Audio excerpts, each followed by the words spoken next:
Oke, assalamualaikum warahmatullahi wabarakatuh. Kembali lagi ke channel Kejar Paket C Kartika.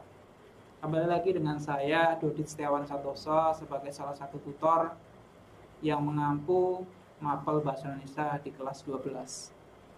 Nah, di kelas 12 kali ini atau pada kesempatan kali ini kita akan membahas mengenai surat lamaran pekerjaan.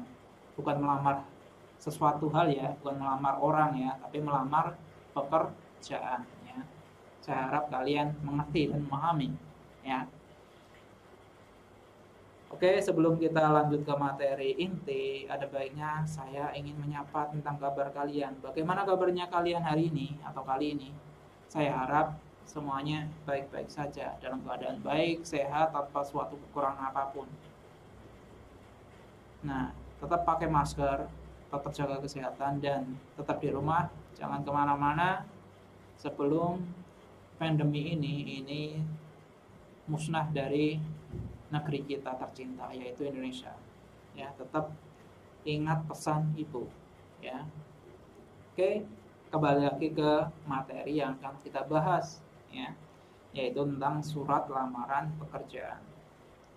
Pasti ini sudah tidak asing kalian, ya, karena kalian sebagai peserta didik Kejar Paket C ini mungkin sebagian ada yang sudah bekerja, ada yang merintis usaha sendiri. Ya, walaupun merintis usaha sendiri pasti sudah pernah mendengar ataupun mengenal ataupun membuat tentang surat lamaran pekerjaan. Jadi kali ini kita bersama-sama, saya ingin mengajak kalian semuanya ingin membahas mengenai surat lamaran pekerjaan, yang pastinya ini ada ilmunya di dalam bahasa Indonesia. Ya, ini sebagai ilmu di dalam bahasa Indonesia khususnya kelas 12. Kenapa ini dikhususkan untuk kelas 12? Karena yang pertama, kelas 12 ini sebentar lagi lulus. Nah, biasanya kalau lulus itu pasti cari kerja, ya. Yang dibutuhkan untuk mencari kerja salah satunya yaitu surat lamaran pekerjaan. Maka dari itu materi ini cukup penting untuk kalian dan juga kita semuanya, ya. Nah, kita langsung ke materi, ya. Apa itu surat lamaran pekerjaan? Surat, ya. Surat. Nah, surat lamaran pekerjaan yaitu surat resmi. Nah, ini merupakan surat resmi. Surat resmi itu ada yang sifatnya pribadi dan juga sifatnya kelompok. Kalau sifatnya pribadi yaitu surat lamaran pekerjaan. Kalau sifatnya kelompok atau surat resmi yang sifatnya kelompok ini biasanya di instansi yang biasa kalian lihat mungkin di sekolah-sekolah apabila ingin ada kegiatan apa atau penyampaian tentang PLS, PTS atau mungkin pembayaran SPP dan sebagainya. Kalau ada surat dari sekolah itu merupakan surat resmi bersifat kelompok atau instansi. Nah, surat lamaran pekerjaan ini merupakan surat resmi yang bersifat pribadi karena yang yang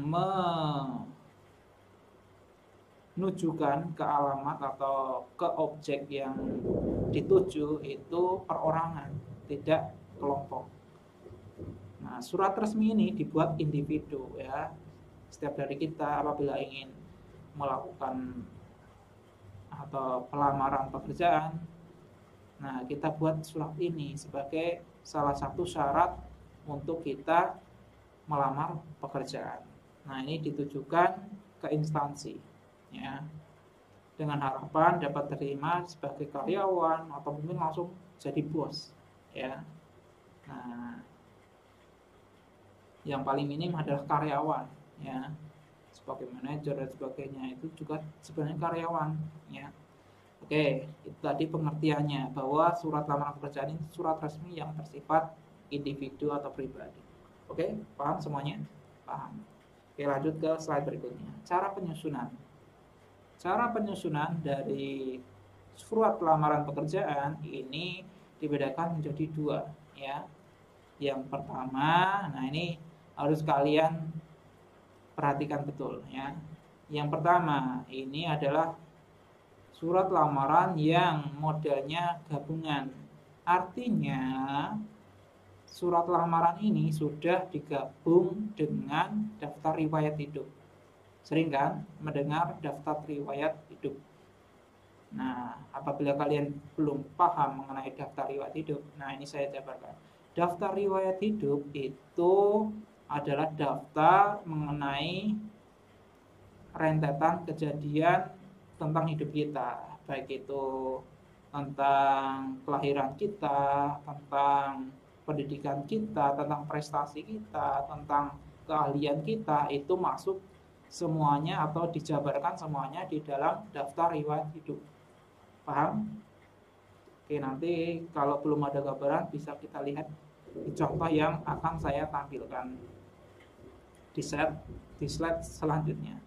Nah, itu tadi model yang pertama, model gabungan. Jadi surat lamaran itu jadi satu lembar, itu isinya surat lamaran pekerjaan dan juga daftar riwayat hidup. Nah, untuk yang kedua atau macam yang kedua yaitu modelnya terpisah. Jadi nanti ada surat lamaran pekerjaan sendiri, satu lembar. Lembar yang kedua itu daftar riwayat hidup. Ya, oke, supaya lebih paham lagi, saya akan tampilkan mengenai surat lamaran pekerjaan yang ada dua macam tadi, model gabungan dan model terpisah. Oke, perhatikan, ini merupakan contoh surat lamaran pekerjaan model gabungan. Di situ ada tanggal Purbalingga 29 Januari 2018. Kemudian ada lampiran perihal yang terhormat atau alamat, ya, PT-nya apa, jalannya apa, ini ditulis dengan lengkap. Kemudian kata sapaan dengan hormat setelah membaca. Nah, ini di dalamnya sini, ini sebenarnya di model gabungan ini sudah ada daftar riwayat hidup, ya. Di situ tertulis yang dalam Romawi, ya. Yang pertama ada data pribadi, yang kedua pendidikan, yang ketiga pengalaman kerja, atau mungkin bisa kalian tambahkan keahlian khusus atau keterangan lain, atau mungkin prestasi apapun itu bisa kalian jabarkan di situ, ya. Kemudian ditutup dengan kalimat penutup dan juga dengan hormat saya dan juga nama terang. Dan di bagian bawah, ya, di bagian bawah itu ada di bawah sini, ya, ada lampiran, yaitu yang pertama fotokopi ijazah, itu penting, ya, yang pertama. Kemudian fotokopi apapun itu, ya, yang akan kalian lampirkan di dalam surat lamaran pekerjaan yang ingin kalian buat atau kirim ke instansi yang ingin kalian lamar. Itu tadi atau ini tadi merupakan contoh dari surat lamaran model gabungan. Jadi intinya model gabungan ini adalah perpaduan antara surat lamaran yang sifatnya resmi tadi dengan daftar riwayat hidup. Jadi satu lembar, tidak boleh dua lembar. Karena sebenarnya menurut norma dalam penulisan surat lamaran pekerjaan itu harus sebisa mungkin satu lembar. Jadi kalian ketika ingin menulis surat lamaran pekerjaan sebisa mungkin satu lembar, jangan dua lembar, ya. Kalau modelnya gabungan berarti surat lamaran dan daftar riwayat hidup jadi satu dalam satu lembar, paham ya? Oke, kita lanjut ke slide selanjutnya. Nah, ini merupakan contoh surat lamaran pekerjaan modelnya terpisah. Jadi ada dua lembar, ya. Lembar pertama itu mengenai surat lamaran pekerjaan. Ini bisa kita lihat di slide di atasnya saya ini, contoh surat lamaran pekerjaan. Dan di sebelah kirinya saya itu adalah daftar riwayat hidup. Nah, ini adalah format yang saya gunakan ketika awal-awal ingin mencari kerja. Sampai sekarang pun masih saya gunakan format ini. Jadi kalian bisa menggunakan format ini sebagai contoh kalian dalam menulis surat lamaran pekerjaan. Oke, ini contoh surat lamaran ini modelnya terpisah. Jadi antara surat lamaran pekerjaan dan juga daftar riwayat hidup ini terpisah, maksudnya terpisah tidak jadi satu lembar ya, jadi berdiri sendiri-sendiri.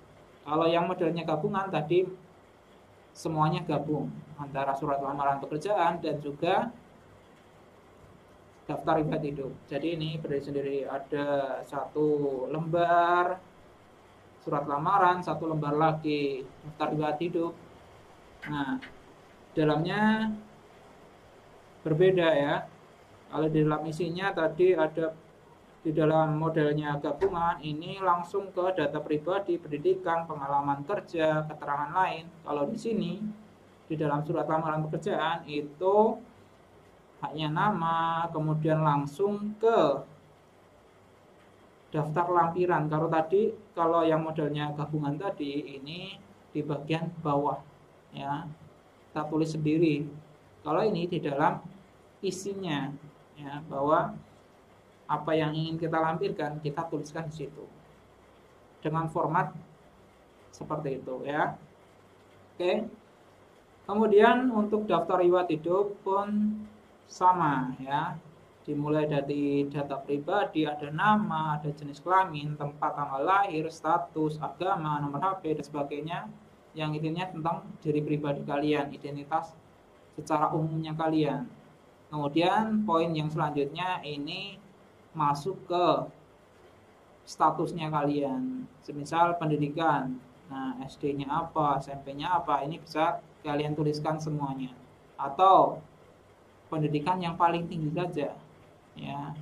Semisal kalian pendidikan yang paling tinggi SMA ya, SMA-nya PKBM kejar paket Kartika. Nah, ini nanti ketika lulus kalian tuliskan di situ seperti itu. Oke. Kemudian dari riwayat pekerjaan, kalian pernah bekerja di mana, boleh dituliskan. Boleh dituliskan semuanya.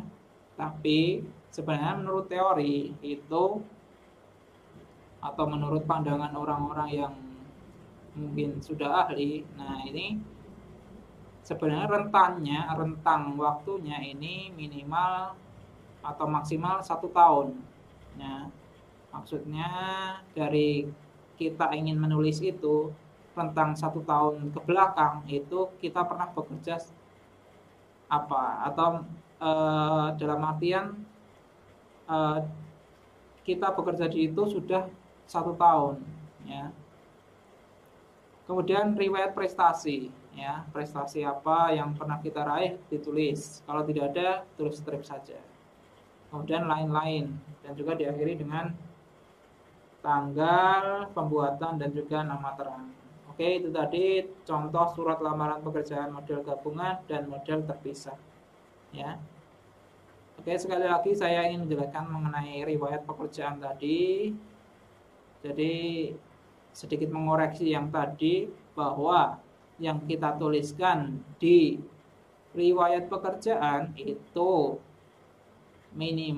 sebenarnya minimal kita sudah bekerja di instansi tertentu itu 1 tahun baru bisa dituliskan di riwayat pekerjaan di daftar riwayat hidup. Jadi sebenarnya kurang dari 1 tahun pun tidak boleh ya, harus 1 tahun. Oke, seperti itu. Oke, sudah paham ya. Kita lanjut ke slide selanjutnya atau materi berikutnya, yaitu tentang kriteria penulisan. Nah, kriteria penulisan sebenarnya karena sekarang modelnya IT, jadi kita bisa menulis surat lamaran pekerjaan dalam bentuk ketikan, tapi juga tidak menutup kemungkinan kita juga bisa menuliskan dengan tulisan tangan kita ya. Tapi melihat kondisi ya.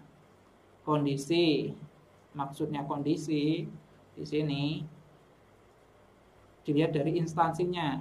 Instansi tersebut menginginkan untuk pelamarnya menulis surat lamaran pekerjaan model apa. Kalau semisal dikhususkan hanya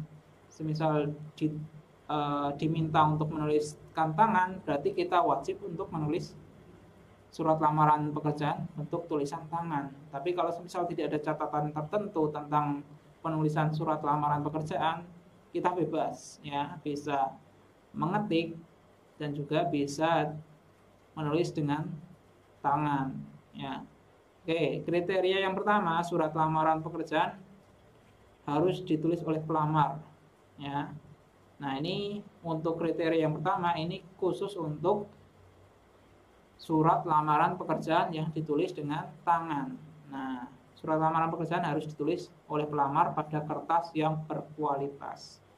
Ya, maksudnya bukan kertas yang tidak yang kurang bagus, contohnya buram, ya, kertas buram. Nah, itu tidak direkomendasikan untuk menulis surat lamaran pekerjaan di kertas buram. Jadi kertas yang kualitas baik, AVS minimal 70 gram. Baik pada kertas bergaris maupun tidak. Bisa kertas folio yang bergaris, bisa juga kertas HVS biasa yang tidak ada garisnya. Boleh. Ini kriteria penulisan untuk penulisan manual tangan. Kemudian yang kedua, surat lamaran pekerjaan sebaiknya diketik pada HVS 70 gram dengan spasi 1,5, fontnya jelas, contohnya Times New Roman, Tahoma, dan sebagainya. Nah, ini dikhususkan untuk surat lamaran pekerjaan model ketik komputer atau ketik laptop kemudian di print. Nah, ini. Kemudian yang ketiga, penampilan surat harus rapi. Nah, ini bagian yang terpenting ketika kita menulis surat lamaran pekerjaan. Jadi, apabila kita menulis surat lamaran pekerjaan dalam bentuk tulisan tangan, ya utamakan kerapian. Baik itu kerapian penulisan, kerapian tata letak, dan sebagainya. Itu harus rapi semuanya. Tidak ada coretan ketika kita menulis surat lamaran pekerjaan modelnya tangan, tidak boleh ada coretan. Kalau ada coretan sedikit, langsung ganti. Oke, paham? Ya, saya harap paham. Kemudian isi surat lamaran pekerjaan harus menggambarkan sikap optimis. Ya, sikap optimis pelamar. Jangan di dalam kalimat surat lamaran kita ada kalimat atau kata mungkin, ya. Mungkin saya cocok dengan pekerjaan ini. Jangan ada kata mungkin. Intinya jangan ada kata mungkin yang menggambarkan tidak optimis. Jadi harus optimis kata-katanya. Semisal kalian punya keahlian apa, ya jabarkan secara optimis. Paham?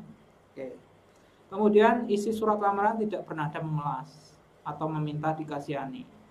Nah, di dalam surat lamaran itu jangan ada kata memelas, walaupun pada faktanya ibaratnya kita sudah mengirimkan surat lamaran ke berbagai instansi dan tidak ada respon sama sekali. Tapi ketika kita menulis sampai detik ini, ya jangan ada kata atau kalimat yang bernada memelas, walaupun kita sudah capek, ya, belum ada respon dari instansi.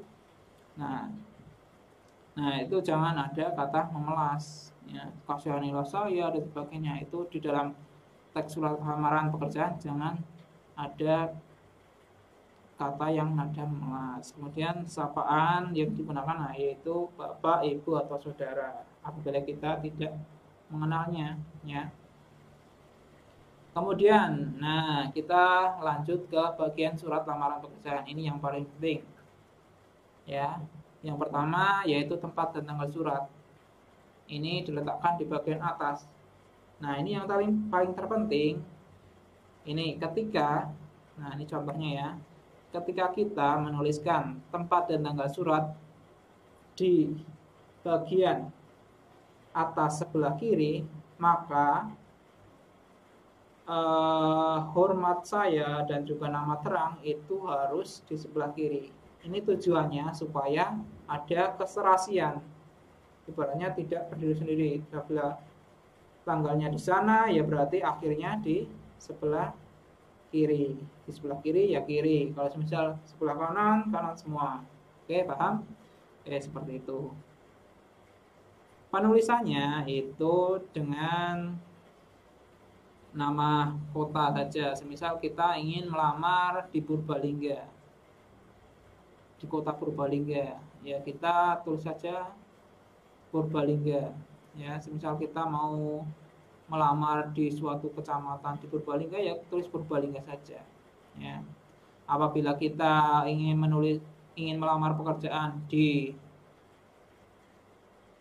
wilayah Jawa Tengah, ya kita tulis Purbalingga saja.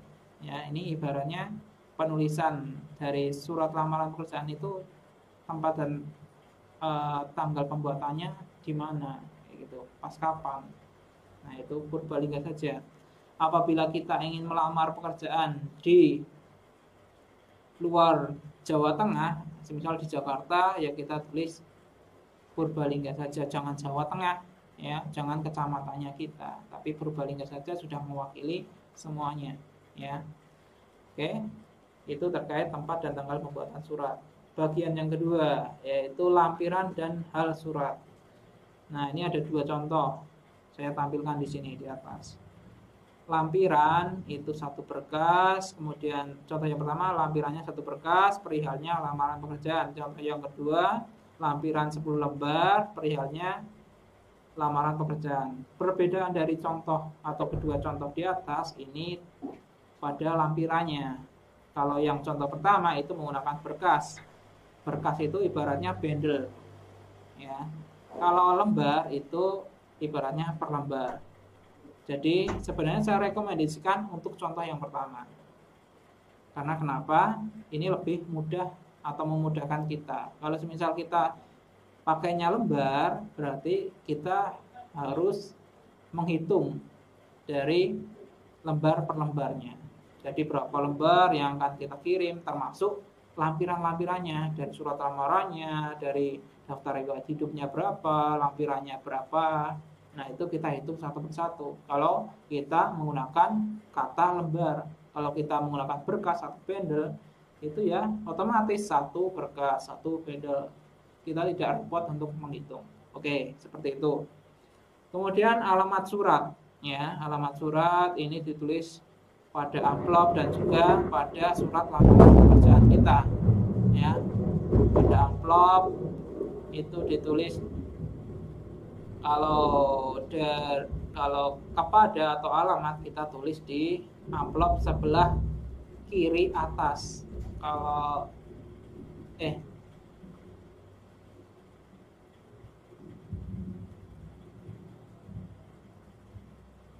Oke, untuk penulisan amplop bisa kalian lihat di internet, ya. Karena Bapak lupa, mohon maaf, ya. Oke. Karena ini di luar juga hujan dan juga geluduk yang menggetarkan menggetarkan hati Bapak, akhirnya agak grogi, ya. Nah, kemudian alamat dituliskan di dalam surat lamaran kita. Jangan lupa semuanya dituliskan. Penulisan alamat ini harus lengkap. Kemudian diawali dengan yang terhormat, kemudian tulisan kata saudara, kemudian jalannya jangan disingkat. Jangan JLN atau JL titik, jangan. Kalau di dalam bahasa Indonesia jangan ada singkatan untuk penulisan jalan di dalam penulisan surat lamaran pekerjaan. Ya, contohnya ini YTH boleh disingkat, ya. Bapak Dudit, Jalan Dr. Supomo, kayak gitu, Jakarta Selatan. Nah, saya rekomendasikan untuk kabupaten atau dan juga provinsi itu di bagian bawah, misal jalan apa bla bla bla. Kemudian Purbalingga Jawa Tengah itu di selanjutnya di bawahnya. Jangan branding, ya, jangan ditulis terus sampai pol atau sampai akhir dari kertas yang kalian tuliskan atau kalian tuliskan semisal di komputer, ya, jangan dituliskan semuanya. Maksudnya dituliskan satu deret, ya. Saya rekomendasikan untuk kabupaten dan provinsi itu dituliskan di bagian bawah. Seperti ini. Oke?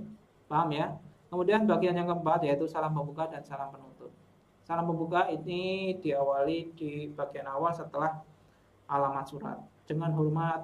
Kemudian penutup surat itu sebelum nama terang di bagian bawah. Hormat saya siapa Dudi Setiawan Santoso atau Agus Setiawan atau siapapun itu ya. Kemudian tanda tangan di situ. Oke, paham? Saya harap paham. Kemudian penutup surat ya. Penutup surat itu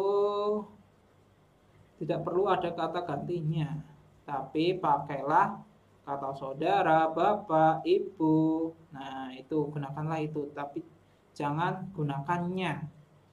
Jangan gunakan kata gantinya. Sebagai contoh, atas perhatiannya, jangan. Ya, itu yang salah. Atas perhatian bapak, misal kalian tahu bapak yang menjadi pimpinan, ya berarti kalian bapak. Kalau misal tidak tahu ya bapak garis miring ibu, ya saya ucapkan terima kasih atas perhatian bapak garis miring ibu, itu lebih aman ya. Saya ucapkan terima kasih. Saya harap bapak garis miring ibu dapat mengabulkan permohonan saya. Itu ya sebagai contoh penutup surat. Kemudian nama pengirim, nah itu tulis di bagian bawah setelah salam penutup. Oke. Itu tadi mengenai bagian surat lamaran pekerjaan, ada 6 bagian ya. Kemudian surat lamaran pekerjaan, nah ini bagian pembukanya sebenarnya beda-beda tergantung dari situasi pembuatan dari surat lamaran tersebut. Nah yang pertama itu, nah ini ada 3 ya. Yang pertama inisiatif sendiri. Nah, inisiatif sendiri maksudnya ketika kita mau menuliskan surat lamaran pekerjaan, kita ingin melamar di misal beralih komputer ya. Nah, itu tidak menerima belum menampilkan lowongan pekerjaan ya. Tapi kita ingin inisiatif sendiri melamar pekerjaan di situ. Nah, ini bisa kita gunakan contoh yang ini. Yang inisiatif sendiri. Contoh kalimat pembukanya, nah ini ada di atas ya. Saya yang bertanda tangan di bawah ini. Langsung tulis setelah itu namanya siapa, kemudian tempat tanggal lahirnya dan sebagainya. Itu langsung ya. Setelah kalimat pembuka, hormat saya yang bertanda tangan di bawah ini. Paham ya?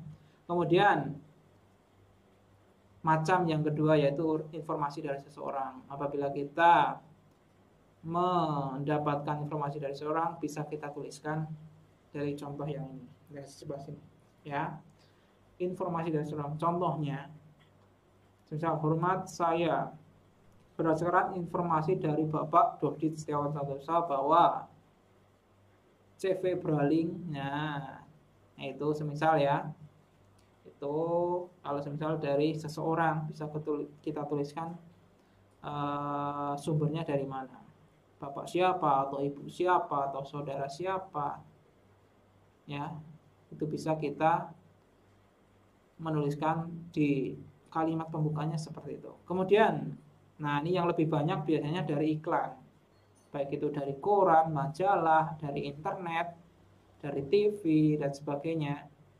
Nah ini salam atau kalimat pembukanya ini seperti ini, harus ditulis dengan lengkap ya, apabila kita dari iklan ya. Sebagai contoh, setelah membaca, misalnya hormat saya setelah membaca iklan yang dimuat dalam harian Kompas, misal koran Kompas ya, pada tanggal 28 Oktober 2018 yang isinya menyatakan bahwa PT Pertamina membutuhkan apa.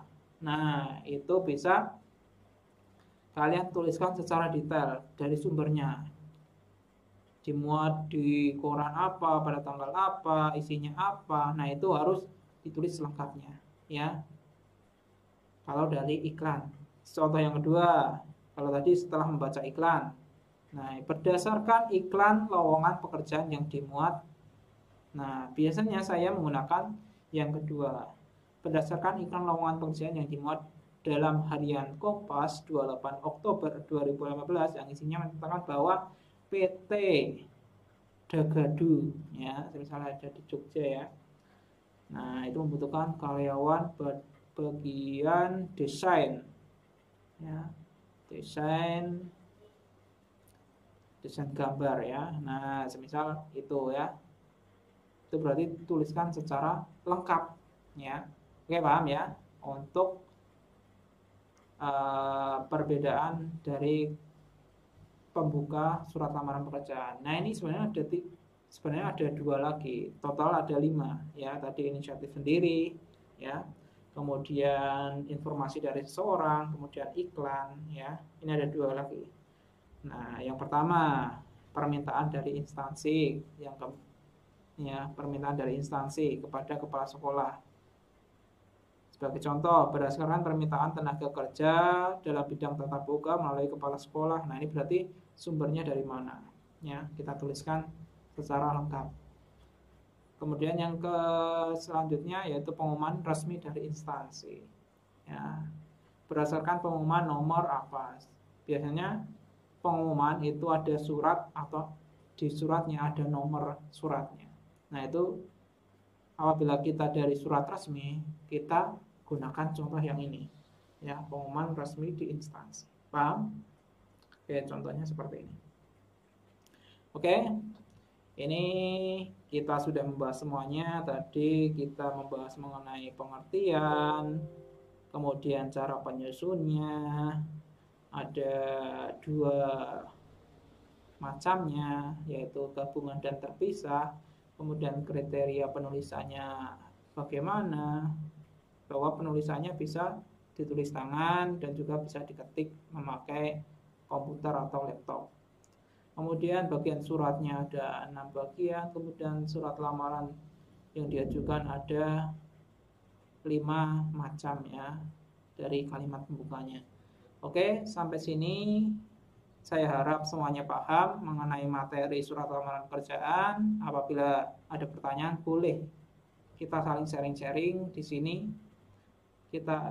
Kalian bisa tulis komen di channel ini ya. Oke.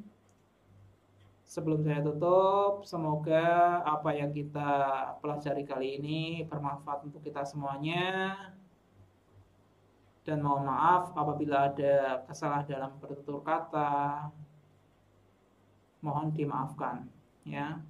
Tetap jaga kesehatan kalian, tetap jaga kondisi keluarga kalian, tetap pakai masker, tetap di rumah, dan selalu ingat pesan ibu. Dan yang paling terpenting, tetap pantau terus channel ini, channel